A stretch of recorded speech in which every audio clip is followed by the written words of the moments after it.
Hi everyone, আবার একটা recipe নিয়ে চলে আসলাম আপনাদের সামনে। আজকে আমি আপনাদের বানিয়ে দেখাবো রোস্টেড বিফ স্যান্ডউইচ। এইটা আপনারা বিকালের নাস্তায়, বাচ্চাদের স্কুলের টিফিনে কিংবা আপনারা অফিসে নিয়ে যাওয়ার জন্য এই স্যান্ডউইচটা বানাতে পারবেন। তো শুরুতে আমাদের লাগছে বিফটা। এখানে আমি বেঙ্গল মিটের রোস্টেড বিফটা নিয়ে নিয়েছি। বিফটা আমরা নিয়ে ফার্স্ট একটু তেলে ভেজে নিব। এটা চাইলে আপনি এভাবেই খেতে পারেন, কিন্তু আমি একটু ভেজে নিচ্ছি তেলে। আর আপনারা যদি চান এখানে চিকেনটাও নিতে পারেন। চিকেনটা জাস্ট একটু আদা রসুন দিয়ে সিদ্ধ করে সেটাও আপনারা ইউজ করতে পারেন। তো বিফটা আমরা ভেজে নেওয়ার পরে এরকম ছোট ছোট করে একদম কেটে নিয়েছি। আর এখানে আমাদের লাগছে গাজর কুচি, একদম খুব ছোট করে গ্রেট করে নিয়েছি, কাঁচামরিচ, পেঁয়াজ নিয়েছি আমি এখানে, শসা আর টমেটো কেচাপ লাগবে, মায়োনিজ নিয়ে নিয়েছি 4 টেবিল চামচ পরিমাণ,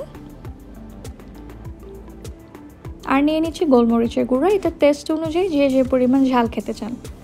আর ব্রেড তো অবশ্যই লাগবে আমাদের এই স্যান্ডউইচটা বানানোর জন্য।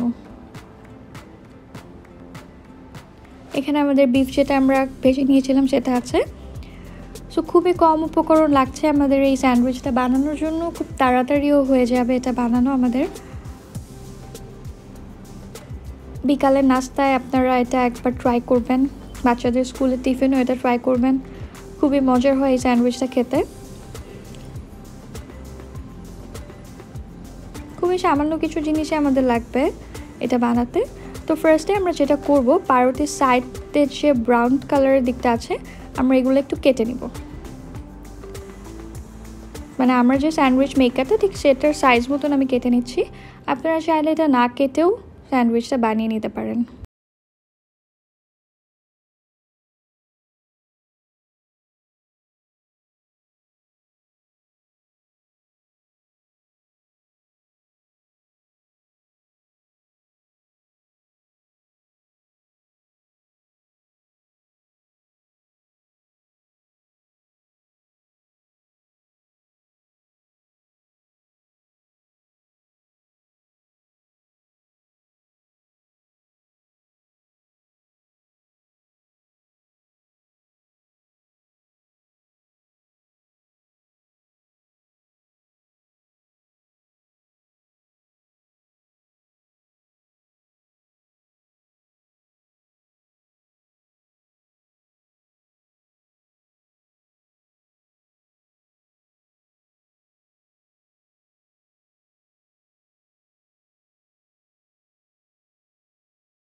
তো টমেটোটা চাইলে আপনারা এরকম গ্রেট করেও দিতে পারেন গাজরের মতন, বাট আমি সেটা দিইনি, আমি উপর দিয়ে দিয়েছি। এবার উপরে আরেক স্লাইস ব্রেড দিয়ে আমাদের স্যান্ডউইচটা রেডি। আপনারা চাইলে এটা এভাবেও খেতে পারেন, কিন্তু আমি এটা গ্রিল করে নিব। সো এরকম স্যান্ডউইচ মেকারে একটু আমি তেল ব্রাশ করে নিচ্ছি। এই স্যান্ডউইচ মেকারটা আপনাদের কম বেশি সবার বাসায় থাকে, সেটা চুলায় করা হয়। আপনারা চাইলে ইলেকট্রিক যে স্যান্ডউইচ গ্রিলটা আছে সেটাতেও করতে পারেন, কিন্তু আমার কাছে এইটাতে করলে মনে হয় খুব সুন্দর উপর একটা টোস্ট হয়। সো আমি এভাবে করেই করছি। তো আমাদের স্যান্ডউইচ গ্রিলের মধ্যে আমি বসিয়ে দিলাম আমাদের স্যান্ডউইচটা।